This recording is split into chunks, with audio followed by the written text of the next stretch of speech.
Hans Niemann versus Arjun Erigaisi. Two players at the top of the chess world, as you can see from this table. They are two of the top juniors. In this video, I'm going to check out two black victories. How do these players set up with the black pieces? First up, Niemann versus Arjun. d4, d5. We have the Catalan opening. After g3, white sets up in this manner. Black can get the bishop out. You can take bishop b4 check was chosen today. And after you block, you retreat the bishop. Really funny looking maneuver, but it's all been seen before. The argument is this bishop is kind of on a funny spot. It doesn't actually belong there. So retreating the bishop in this way is actually one way to play. Both sides castle. Now what? Black defends in this manner. Just a triangle setup. Very sensible way to play. And you can see I drew an arrow before. Black is now actually ready to take. So if you play a move like here, I'm going to grab the pawn. Even though white gets to the center, you get this triangle setup. Look out for this idea in your own games. If your opponent doesn't defend this central pawn, you have a chance to capture it. But Erigaisi defends it. Normal move. Queen in the game. The rook can actually slide over. You don't actually have to get the knight in the game so fast. b6. Why? Get the bishop out. Couple of options. Bishop to f4. Bishop b7. Another option is bishop a6, by the way. And you can keep it flexible. You can go rook c1. It's just another way to play. The reason it's not actually best is because of this maneuver I mentioned a couple moves ago. So much control already on the c-file. So that's why bishop b7, knight d2. Now you guys might be thinking, hang on, why not do the same thing, mate? I got this. It's just the same thing. The knight can come out. The bishop actually defends the knight, and these two pieces are not actually that well placed anymore. So there's a subtle difference there I just wanted to mention. Knight d2. Couple of reasons for this move. You defend the pawn and then you get e4 in, and then also rook c1. Rooks to the center. Normal way to set up in the Catalan. Okay, what does Niemann do? Well, this bishop might be running out of squares, so you chase it. Bishop e3, knight d7, knight b3. Maybe this, maybe this, maybe this. Why is the knight on this funny looking square? Maybe even this. 1, 2. Long journey for the knight, but that is one option actually which I've just considered. a5, kicking the knight away.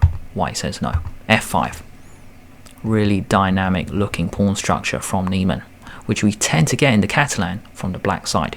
That's why this is actually quite a nice way to play with black. It's very active. Rook c1, bishop out now. Take, entry square, clear entry square for the queen, taken by Arjun. Hit, defend, knight in. This looks very, very dangerous, very ugly for black. You can't take, you just let the bishop in. Can't do that. And you hit the rook. It's coming in. Right. Is he in some trouble? Perhaps. Knight f8, defend. Okay, bishop g5. Rook c8. First you attack the queen. And the interesting thing is, he gave it up. If we go back to this moment, I think now might be the chance to get out of the way. Move the queen out. And then try to save the queen. But Arjun decides to sack the queen. Rook c8. I believe the queen has no good squares. He sacks it in this manner. Bishop f3, attack the knight. Attack the bishop. Bishop attacks the rook, I mean. And after this capture, you attack both. What on earth is happening? I don't know. Queen here. Take. Check. Okay, take. So, what's happened? A lot. But, once the smoke is cleared, this is attacked. This is attacked. There's a clear entry point for black. Perhaps this hasn't gone in Arjun's favour. The knight retreats, the queen or the bishop comes in. This is a mating net. It's so dangerous to give up the Catalan bishop. If we go back a few moves, this is a key idea. Don't give up this bishop. Bishop is very well placed in front of the king, but things change and Arjun decided to go for this line. It's almost mate. Rook here. Knight comes back in the game. No need to go here at the moment. I know I mentioned it a move ago. Knight actually hits the bishop. So, get the knight in the game first. F4 doesn't even take. I think that's pretty clever actually. You don't want to do this because the knight actually comes here. You don't want to do this. This is a disaster, mate. Absolute disaster. Backward moves. You just pick up the bishop. So, can't be careless in this manner. Knight goes to center, now F4. 1, 2. Knight D2. F3. Really shutting the door on the king. It's almost mate. Even this knight can come in somehow, landing a sacrifice. That's probably alright. Take with the h-pawn. Why? Why take with the h-pawn? Because now you're just a step closer to defending. White's got 2 attackers. Perhaps this is one way to defend. Literally just closing the door. 1, 2. Oh, 1, 2 is mate. h4 played. Time to go the other way. You can en passant, probably like here, and then there's no way through. It just keeps the tension. Keep the tension. The reason this is not taken is now that queen has to defend. But Niemann goes in another direction. You go the other way. Queen e8. Take. In this moment, why not defend?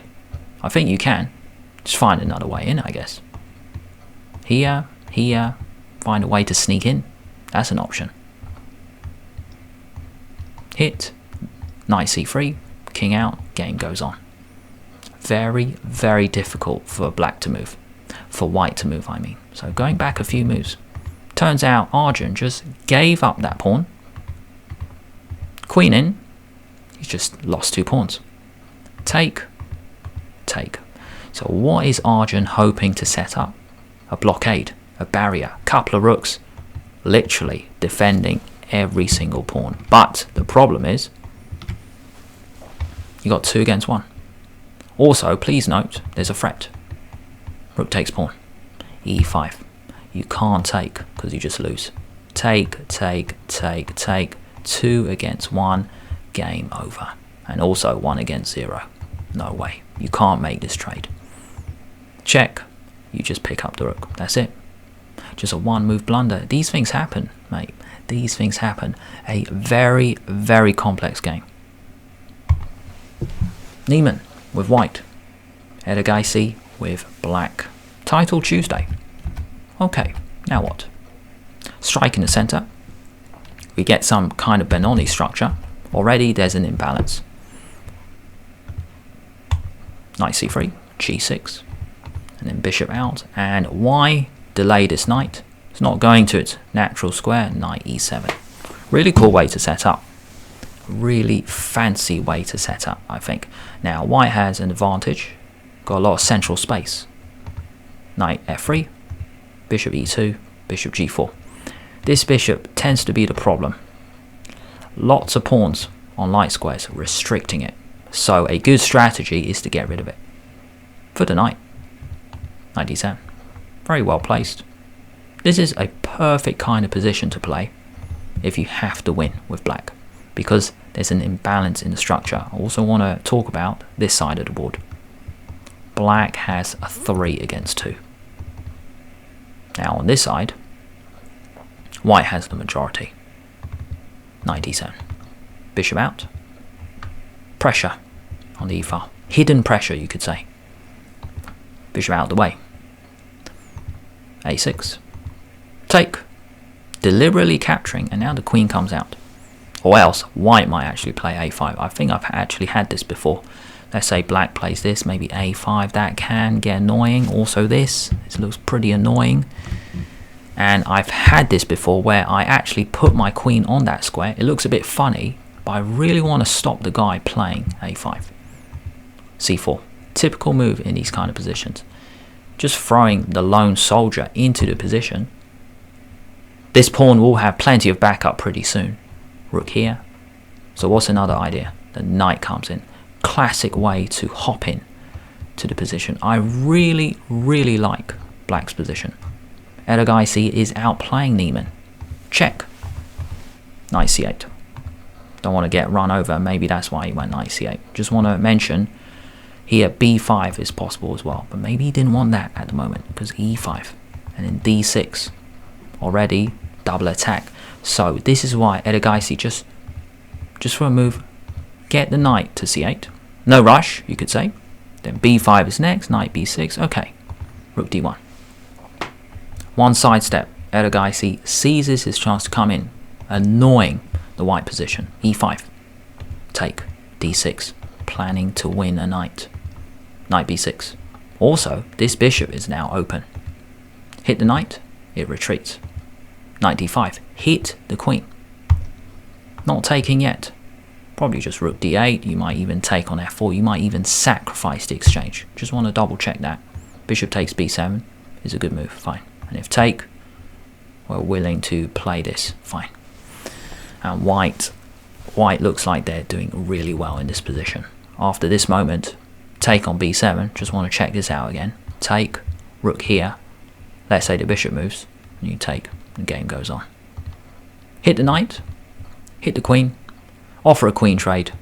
Okay, now what? Well, Niemann's doing really well.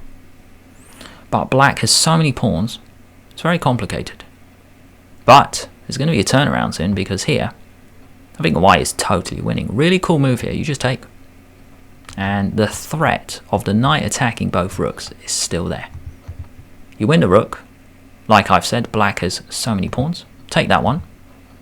And now, critical moment here. Black is just in time. I mean, black is one move away from just getting blown off the board here. Take, take. Bishop back. Just in time.